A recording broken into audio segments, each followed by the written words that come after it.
Welcome back, everyone. My name is Doug Burson, and I specialize in working with small business just like yours. And so I've been getting a lot of questions from my clients the last few days on the EIDL loan versus the PPP, how they affect each other, and what if I just can't open my shop? They say, it's Doug, it's just not fair. And I know that's a lot, but we're going to cover that.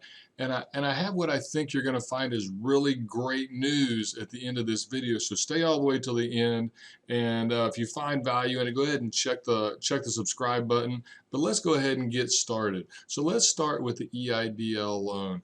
The EIDL loan, if you remember, we went on and applied and we opted in to get the grant. And it was going to be a free $10,000, but we all know how that went down. It was $1,000 per business, but it was supposed to be free money. And that's exactly what it is. It is free money that we can use for what we were supposed to. And we all remember that was things like rent, utilities, payroll, mortgage interest, pre-existing mortgage interest. So we remember all that. But then there was also the second part of that, which was an actual loan. And so some of my clients have actually started getting that loan.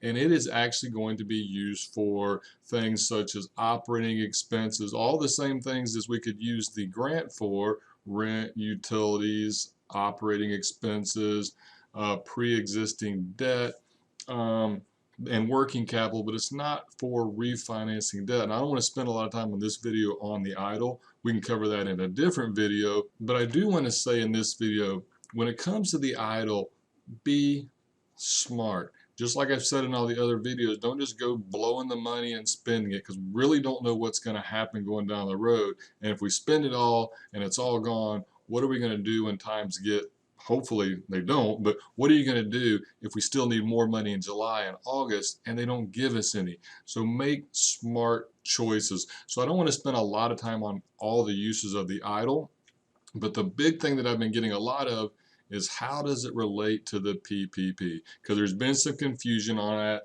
The way the bill was written, the way it was presented, you could interpret it two different ways. Well, with the application that they brought out, it is now clear. The PPP is going to directly be reduced by how much you got the EIDL grant for. So that money they gave you up front, $1,000, $2,000, $10,000, depends on how many employees you had, up to a max of $10,000. That's going to directly reduce the amount of your PPP forgiveness. And that's critical because a lot of people are confused on that. They don't understand that. They think it's free money, and it was, but it's going to make the other loan have less forgiveness. And I want you to be clear on that concept. And as far as the PPP, we've covered that, I mean, inside and out on other videos, so you can check those out. I'll put some links below to some other videos. You guys can catch up on that if you haven't done it yet. Really good information there. But the other thing that's really been that big question, as I said earlier, is what if I haven't been able to open my shop? Well, there's hopefully really, really good news. So right now, Congress has put into, they've presented a bill, and it's House Bill 7010.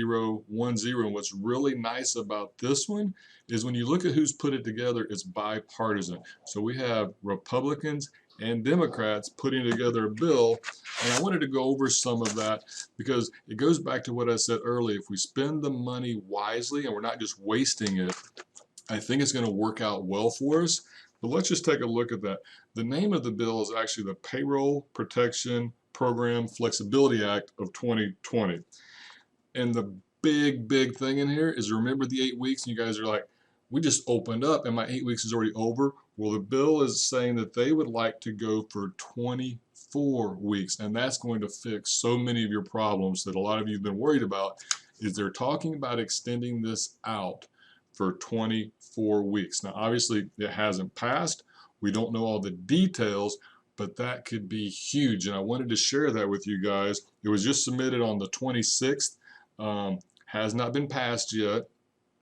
But another thing that was in there was they're moving the June 30th to December 31st. And we'll have to wait and see how all those work out. But I think some of the things like getting our employees back up, making sure we paid enough out in payroll to have it forgiven, that's in there. It also talks about a reduction in number of full-time employees. Another part that they've added in here is no limitation. So what they're saying is the administrator may not limit the non-payroll portion of a forgivable covered loan, and that could be huge. You know, that 75-25 split. This one's indicating that maybe we're going to get some relief there. And then another part that I thought was pretty interesting is they're talking about making the loan have a maturity of 5 years. Right now we know it's 2, but 5 years. So if you ended up getting a $70,000-$80,000 PPP loan or bigger, we've had some up into the couple hundred thousands in our office, extending that over 5 instead of 2, so it's not a lead weight just hanging there. As soon as the year turns around, we're going to have a 5-year. Now, once again, this is only in the house, but the reason I felt it was so important to cover this is, one, I wanted to remind you, make smart business decisions. Don't just blow all the money. But the other part, and the reason that I thought it was so good to bring to you, is the Senate. The Senate has Bill 3833 that Marco Rubio presented, and I haven't been able to get my hands on that bill. But what was very, very big on that, let me go find that real quick, is the title. So the title that Marco Rubio put on this was a bill to extend the loan forgiveness period for the Paycheck Protection Program and for other purposes. So that tells me, and I've been told that he's talking 12 weeks, not 24, but that's still better than 8. And I can't verify that. That's just what I heard. But what's important is it looks like both parts of Congress are interested in doing this, which means we may be getting relief. And what we all need right now, we all need some stinking good news to help as we're getting through this, because the idea was to help us to have this be forgiven, and now it seems like a lot of us are going to struggle in that.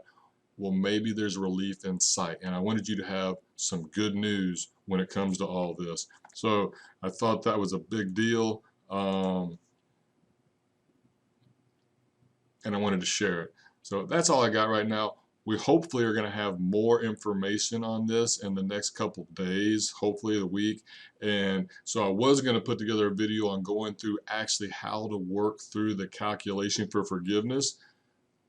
But I think the rules are going to change, so that would be a wasted effort. So we want to make sure we're using your time to the most valuable way we can. So that's all I got. We'll talk again soon. Hopefully I'll be bringing you a big update with all the new stuff pretty soon, and have a great weekend. But it has